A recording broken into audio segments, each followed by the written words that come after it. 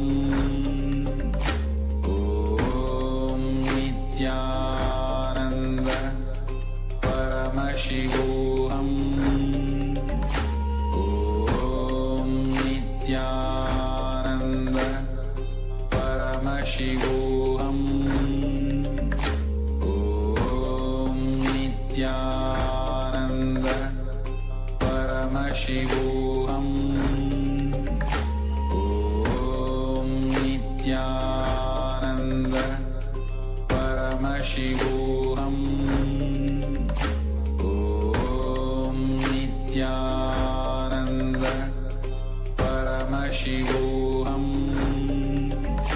Om Nityananda Paramashivoham. Om Nityananda Paramashivoham. Om Nityananda Paramashivoham. Om Nityananda Paramashivoham. Om Nityananda Paramashivoham. Om Nityananda Paramashivoham. Om Nityananda Paramashivoham.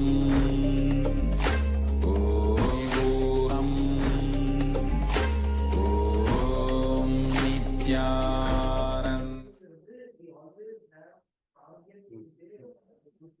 नित्यानन्दं परमसुखदं केवलं ज्ञानमूर्तिं द्वन्द्वातीतं गगनसदृशं तत्त्वमस्यादिलक्ष्यम् एकं नित्यं विमलमचलं सर्वती साक्षिभूतं भावातीतं त्रिगुणरहितं सद्गुरुं तं Namami.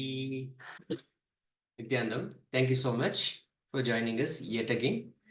We'll look at the highlights, the powerful cognitions that we received in the last session, in the video that we watched from the Supreme Pontiff of Hinduism, Bhagavan Nityananda Paramashiva. Your body is basically for experiencing many extraordinary things.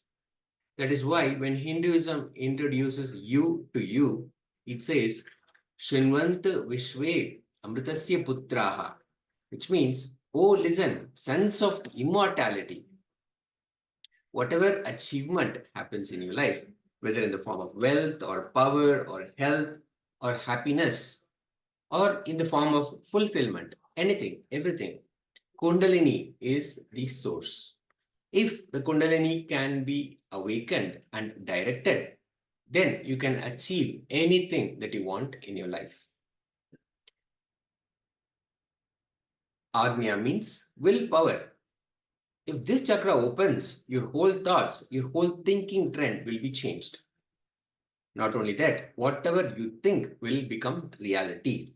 So the meditation that we will be doing now is directed exactly at this, to direct your Agnya, the third eye, to awaken the power to get anything you want in your life. Agnya means willpower.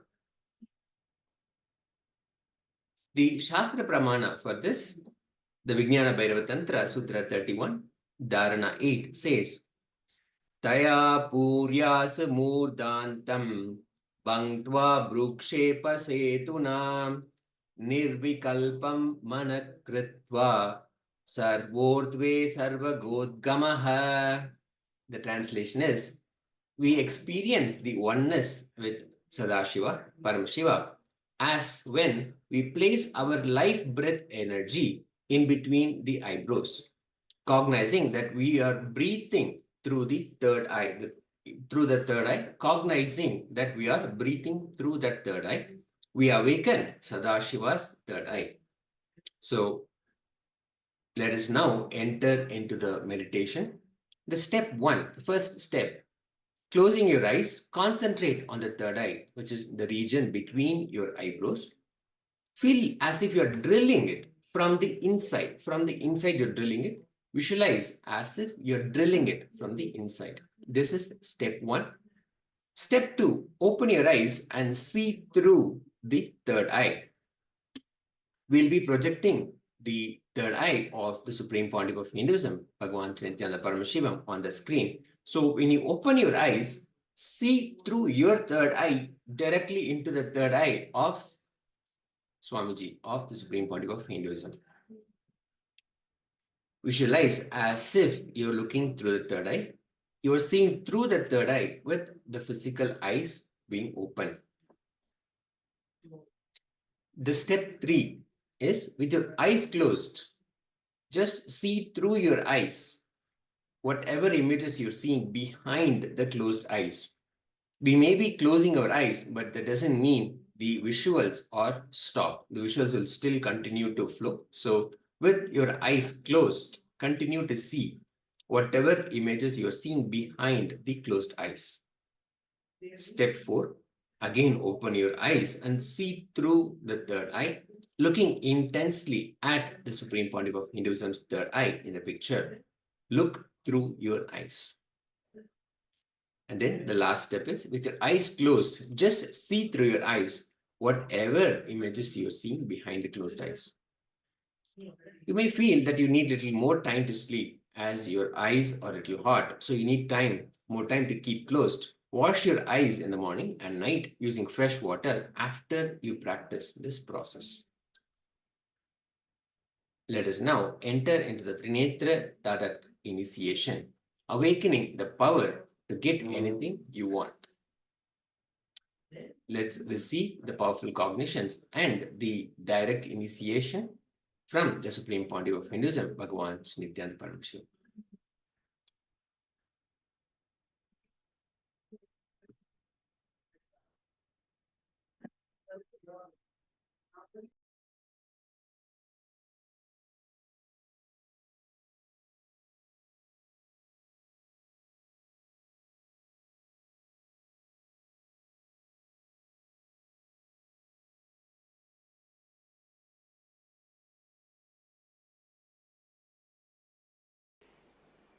To tell you honestly, I have not even designed this technique. I took it from Shaivagamas, Mahadeva's teachings to Devi. I took it from that and organized. To tell you honestly, I have not even designed this combination. Is my contribution from Shaivagamas. Otherwise, the original technique, Mahadeva's Shaivagamas to Devi. I took it from that and organized. To tell you honestly, I have not even designed this combination. Is my contribution from Shaivagamas. Otherwise, the original technique, Mahadeva's Shaivagamas to Devi. Side effects. I took it from that and organized. To tell you honestly, I have not even designed this combination. Is my contribution from Shaivagamas. Otherwise, the original technique, Mahadeva's Shaivagamas to Devi. Side effects. Listen. I took it from that and organized. To tell you honestly, I have not even designed this combination. Is my contribution from Shaivagamas. Otherwise, the original technique, Mahadeva's Shaivagamas to Devi. Side effects. Listen. I took it from that and organized. To tell you honestly, I have not even designed this combination. Is my contribution from Shaivagamas. Otherwise, the original. The center of your forehead means where I have the kumkum, the red dot. Center of that spot in you means your third eye is open. Your third eye is open. You are looking through the third eye. First few minutes it will be little difficult, but you will catch it within 4 or 5 minutes. Let your eyes be open, but look through your third eye. See, visualize, feel you are looking through your third eye. Second step, close your eyes, visualize the intense golden light is entering into your being and functioning on your third eye, actively getting centered on your third eye. Please understand. The first step is visualizing. You are looking through your third eye, and now my third eye photograph will be projected. Look into my third eye. Look through your third eye to my third eye. First step. Second step, close your eyes and visualize intense light Golden light is entering into your body from above, the sky, entering into your head and getting centered, functioning, active on your third eye. I'll guide you step by step. Now, please keep your eyes open and gaze at my third eye. Visualize you are looking through your third eye.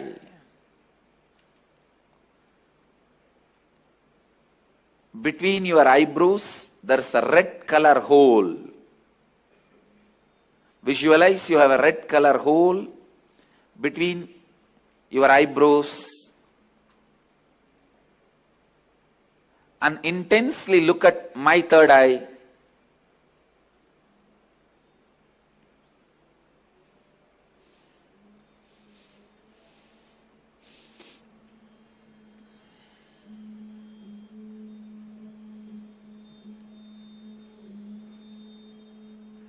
Shiva, Shiva, Shiva.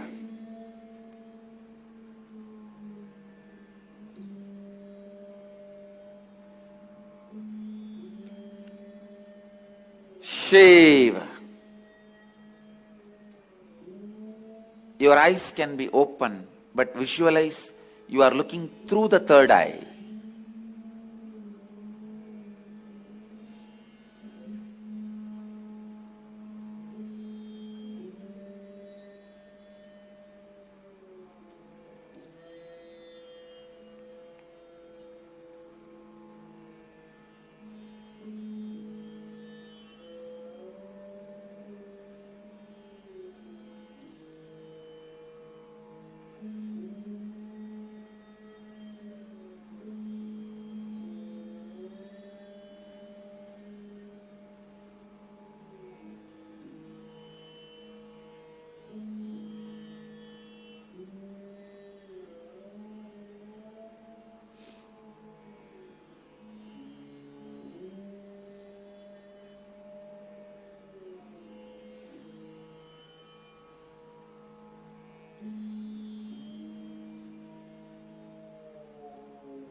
Shiva,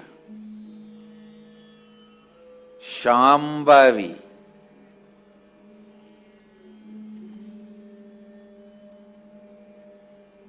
Om, Hreem,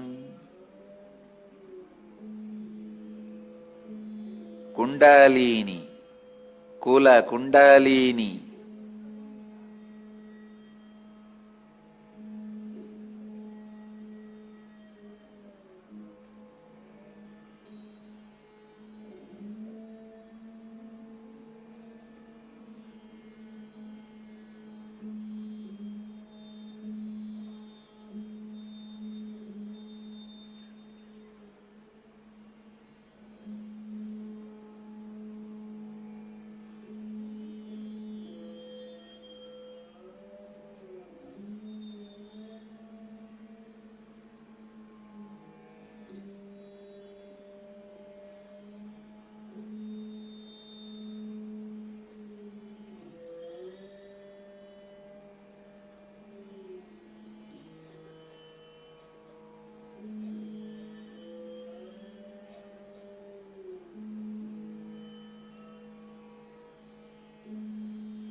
Shiva.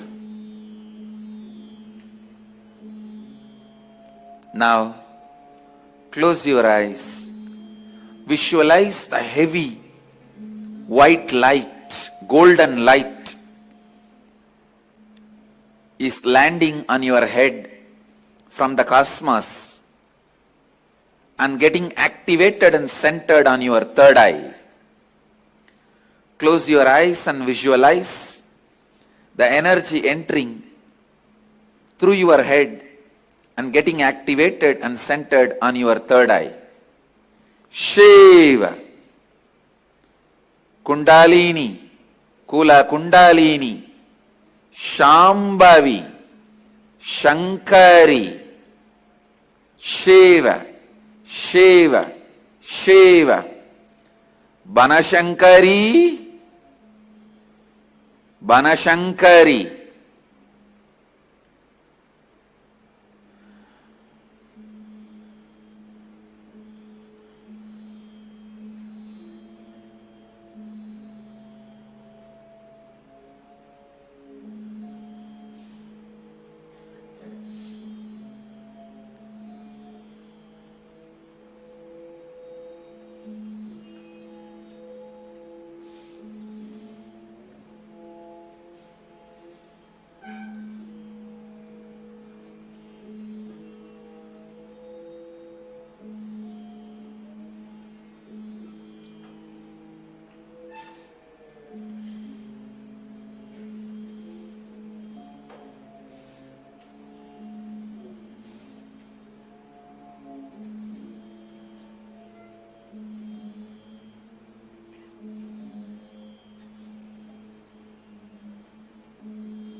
Om Hreem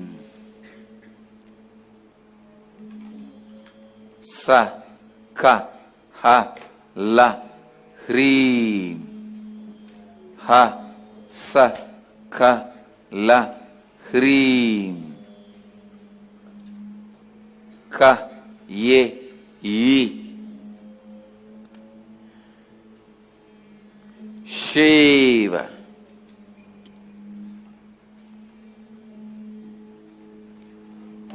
Shiva.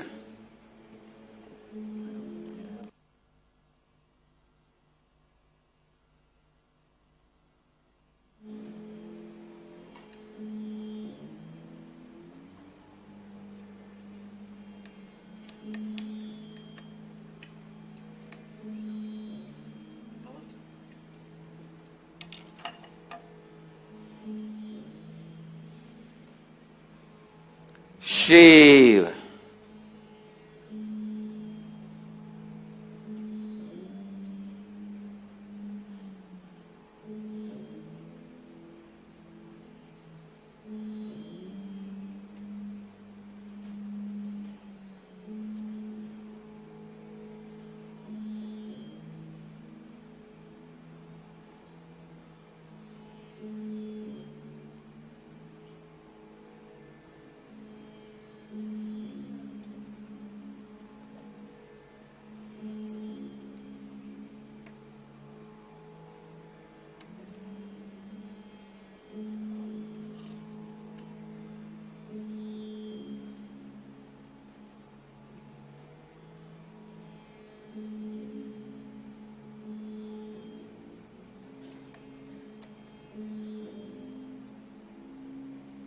Shiva.